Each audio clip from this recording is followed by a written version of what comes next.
as a small boy in Virginia, Jim always wanted to drive.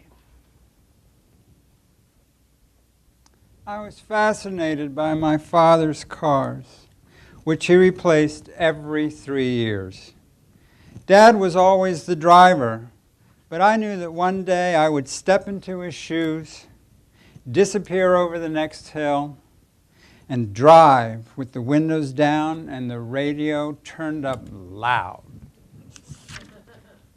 Driving meant freedom, and driving meant fun. I knew all of this at the age of 12. In some places in the United States, a boy or a girl could legally drive at the age of 14. 2 years was a long way off when you were 12. The first car he drove was his mother's 1961 Mercury station wagon. 1961, the Beatles performed for the first time at the Cavern Club. Gas cost about 27 cents a gallon, about the same as a dozen eggs. Freedom Riders were arrested in Jackson, Mississippi for disturbing the peace when they disembarked from their bus. When President Kennedy tripled the number of U.S. military personnel in Vietnam, the Vietnam War began in earnest. The Mercury was huge. We traveled to Texas to visit Grandma and Grandpa. We passed through the South in the Mercury. We saw field workers picking cotton. They were all black. The air was so thick that you kind of had to push it into your nose and mouth in order to breathe. It was that hot. It was a 5-day drive to Texas. We stayed in roadside motels, as they were called, because you had to arrive at these places by car on your way to or from someplace else. At one motel in Mississippi, his younger brother Bill jumped into the swimming pool, sank to the bottom, and was not going to come back up. His dad saw his brother and jumped into the pool and pulled him up by his hair, while Jim and his sister, who was only 5, just watched. I loved the Mercury because it had push buttons. To go forward, you pushed a button. To go backward, you pushed another button. When you were at the parking garage, or if you were on your way to buy groceries, you pushed another button so the car wouldn't roll away. In 1962, we moved to a new house in a new neighborhood in Northern Virginia. This was the first house that we lived in where nobody else had ever lived before us.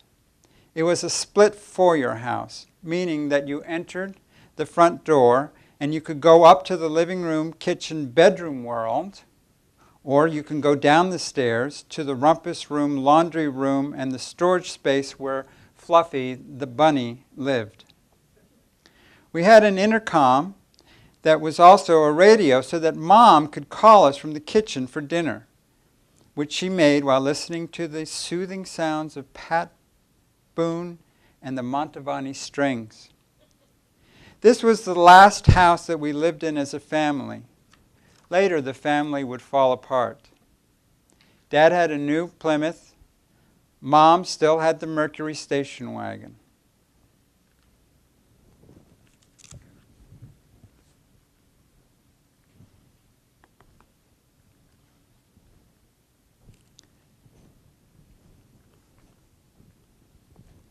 I took piano lessons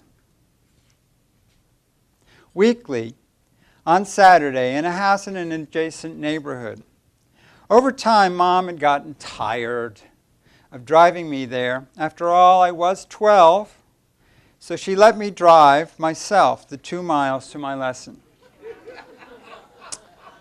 The car was easy to drive. You just had to push buttons to make it work. I must say that I did a mighty fine job of that monster. I sat on a telephone book so that I could see over the dash. I had to move the seat up, it was electronic, so that I could get to the pedals. He drove slow so as not to attract attention. Oh, yeah. Anyway, I did just fine until a few years later. My mom had ended up in the hospital after she found the nice, clean new shirts that my dad's girlfriend had given him. And I decided, for some reason, to go somewhere. It didn't matter where. I just needed to go fast. I don't remember where I got into the car, but I got in, I revved the engine, I pushed the reverse buttons, jammed the gas, and the car flew backwards into the side of our neighbor's Ford Thunderbird. Oh, shit. I moved the Mercury back into the drive, and I pretended that what had just happened hadn't happened. That's how our family was. The next morning, the neighbor knocked on the door. I answered it. He asked to speak with my dad. So I left him on the front steps, and I told my dad that there was somebody who wanted to talk to him. They talked. The car was fixed. I wasn't grounded. Life went on. I went to college.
Jim didn't have a car his first year of university.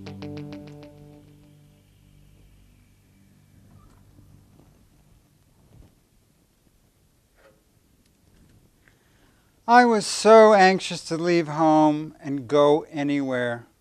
I told my parents, Dad now living elsewhere, that I had to fly up to Bridgeport, Connecticut to settle into college life, to select my classes, and meet my professors, blah, blah, blah. They bought it. And I flew up in a prop plane with my stuff and some money from the relatives, proud that I had made it at least this far, and off I went to my first week in August 1967. What he didn't expect was that the university wouldn't be open that early. There would be no dorm, and there would be no teachers to meet, and there would be no cooked food to feed him. So I checked into a cheap motel that was very quiet during the day and much less so at night. I stayed there for 3.5 weeks, calling home twice to let Mom know how well I was doing at university. If I drove that year, it was in somebody else's car. The next year, however, his mom suggested he get a cheap car to drive himself back to school in Connecticut. She found and bought him a very used 1960 white Beetle Volkswagen. 1960. Elvis Presley records, "Are You Lonesome Tonight?" The Food and Drug Administration approves the world's first oral contraceptive. Harper Lee publishes To Kill a Mockingbird, which wins the Pulitzer Prize for the best American novel. General Motors releases the Corvair, and Ford the Falcon, which it later marketed as the Ford Mustang. I was thrilled with my Volkswagen. I learned from a friend at school how to drive a stick, so I was good to go. I packed up my stuff, mostly clothes, some books, and I drove from Virginia to Connecticut. No problem. I arrived alive. I had wheels. Over the next year or so, I drove that car to Vermont, New York, Boston, into the mountains, through the woods, everywhere, in all kinds of states of perception. Never had a problem, except for the car getting stolen twice. I was working for the Black Panther Party in Bridgeport because I was anti-war. That would be the Vietnam War. And I had fallen in love with the woman who ran the Students for a Democratic Society, or SDS. Later, she took up with Jim Jones of the People's Temple in Guyana as her press officer. But that's another story. She was connected to the local Panther Party, and I, under her direction, tutored the kids in the projects of Bridgeport, Connecticut. It didn't last long. Brother Huey in California issued a statement amounting to my being fired. The announcement basically said that the Black Panther Party didn't need any white folk for the struggle. So I was out of a job. Then the VW was stolen. 2 days later, it was mysteriously returned, a little beat up, but drivable. Now, 3 months after that, it was stolen again, and again it was brought back to me. The car had been taken to a chop shop to be cut up for parts, but somehow I was spared because of whatever connection I had with the brothers in Connecticut. The second time he got it back, he discovered under the back seat a little packet of heroin. I didn't use serious drugs, so I threw it out. He also bought the VW a lock.